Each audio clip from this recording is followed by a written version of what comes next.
This is J-Man with MusicMarauders.com here with the infamous Stringdusters at Wakarusa. How are you, gentlemen? Doing great. Amazing. Great. Recently you guys played Delfest, right? Just a couple of weekends ago? Last weekend. Oh, it was last weekend. Okay. Can you guys tell me about that experience and what that lends to a band like the Stringdusters? It was great. We've been there a few times, and they're really doing a great thing at that festival. They have kind of all the bands that are right on the border of bluegrass, and some that are kind of squarely in the middle too. But it all revolves around Del in a real kind of meaningful way. He's on the scene, he's everywhere, he sits in with every band.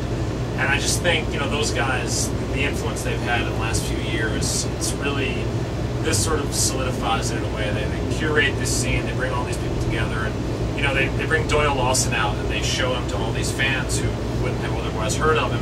And they do a similar thing for more traditional fans, putting bands like our own on display. But those guys, in a few years, the McCurries are going to be, the sort of gold standard of bluegrass. I mean, they really are. Are they not already? Yeah. But those guys have a lot of music left, and it's just so awesome to see what they've done. Right. Let's talk about tonight. What does a set like tonight at a festival like Wakarusa now lend for a band like the Stringdusters? What do you guys, 10 to midnight? 10 to midnight, yeah. One of the large tents here. So what does that do for you guys? Well, for us, it's a great opportunity probably to get in front of some people who had maybe heard the name of our band and not had a chance to see us. We've been sort of getting into this scene, festivals like Wakarusa, for a couple of years, but still sort of on the new side, I think, for a lot of fans. And our show in the last year, really in the last 6 months, have taken sort of a neat shift forward. So it's a great time for us to be in front of like a big crowd, like here at Wakarusa, a nighttime set, the full production show, and a big 2-hour set. It's going to be really fun. We're super stoked. Really looking forward to it as well. Who wants to talk about the new album? Krusty? Sure. Okay, there we go. You want to tell me a little bit about it? Yeah, this is this is the best thing that we've made yet. Silver Sky, produced by Billy Hume. Bringing Billy in was a different thing for us. He's not a bluegrass producer or anything like that. Right? He's done worked on various a lot of rap records and stuff. But he brought an energy to the mixes and everything that's different. And we're really excited about the record. I mean, we're excited about the songs, and we're excited about that it brings almost a live show energy onto the album. Sure. How has the reception of the material been so far? People are pretty excited about it. Yeah, so far, especially in the live stuff, you can always tell in the live shows, that people are sort of gravitating. They're singing the words now, so I can tell the words are starting to get out. Excellent. The last thing I'll kind of get to is there's been a couple losses to the bluegrass community, both in Earl Scruggs, Doc Watson, the gentleman from the Dillards, John McGann from Berkeley. Can you guys talk a little bit about the void that leaves in the scene, and do you feel inclined to try to fill that void? I mean, not as if you could fill the shoes of, say, an Earl Scruggs or a Doc Watson, but does it push you guys to kind of maybe step up a little bit more? Or? Yeah, you feel a little bit of a responsibility having a lot of knowledge of bluegrass music. When legends like that as long as I've ever been into music, those people have been around, been playing shows, and we've had, got to interact personally and musically with a lot of those people, and to see them pass on and to see, the people that are still here making acoustic and bluegrass type music, you feel some responsibility, and it's sort of austere to be a part of it. It's really cool. And yeah, you can't fill that void, but you can just do your best to try and have your own voice, because that's what those dudes did. I mean, that's what made them so great, is they had their own voice, and yeah, you just get inspired and you want to really be professional and carry that forward. Yeah, it's inspiring as much as anything. It reminds you of your own mortality, and I mean, that's the only certainty in this life, is that eventually it'll come to an end. And it's inspiring to see how much those guys were able to accomplish in their life. Especially a guy like Doc Watson, who coming up as there probably weren't a whole lot of opportunities for someone who was blind when he was growing up, but he managed to have that heavy of an effect on the music. Sure. I mean, it's just really profound and super inspiring, and so it makes me want to get out there and just play and share this music that we've got with more and more people. And we can't carry that torch for them. They did their thing, but we were inspired by it, and like Andy said, we were informed by it, and we sort of are becoming sort of what bluegrass is becoming. So especially at a time when there's a lot of interesting things going on with bluegrass is reaching a lot of new ears, and they don't know who Doc Watson and Earl Scruggs are, and those guys, and a lot of the bluegrass guys, they played till the end of their lives, and so they sort of they fade in popularity maybe a little bit, but this recently, especially with Earl and Doc both,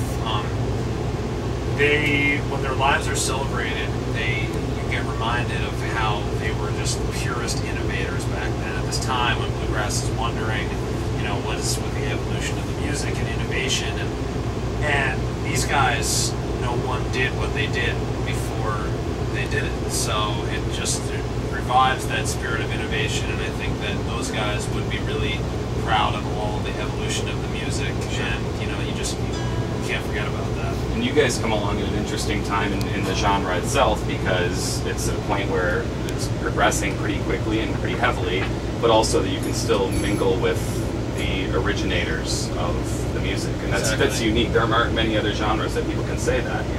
Andy played in Earl Scruggs' band, so I mean, and then that link to the first generation. I mean, in 10 years, guys are just not going to have that opportunity. Yeah. And Fortunate. Yeah, and it's so profound what those guys did. If it wasn't for Earl Scruggs and Doc Watson, these two people, we just would not be sitting here today. Sure. So it's thanks to them. Indeed.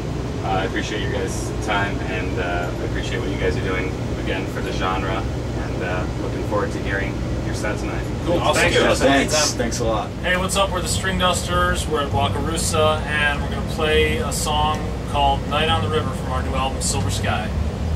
I don't know where the money's gone, don't know where it's gone. Not much to show for the work that I've done. What else would I need? Night on the river is all I need.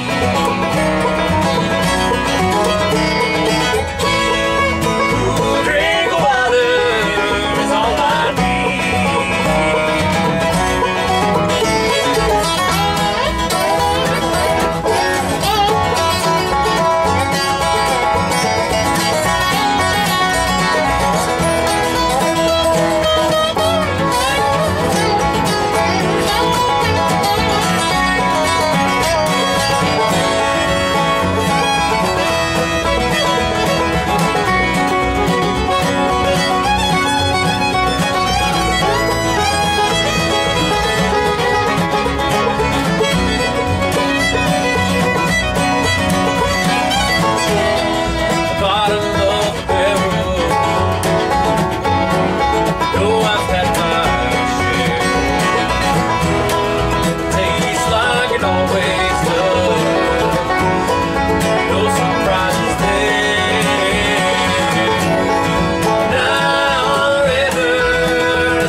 I did the thing that time. Yeah, do the thing. I'll man. do the thing. I need is to learn it. sick. It's weird to do it. I don't know why I did that. good. I had hilarious interaction with Butter a second ago. They're like, "Oh, is this your bus? You guys are on a bus?" I was like, "Yeah."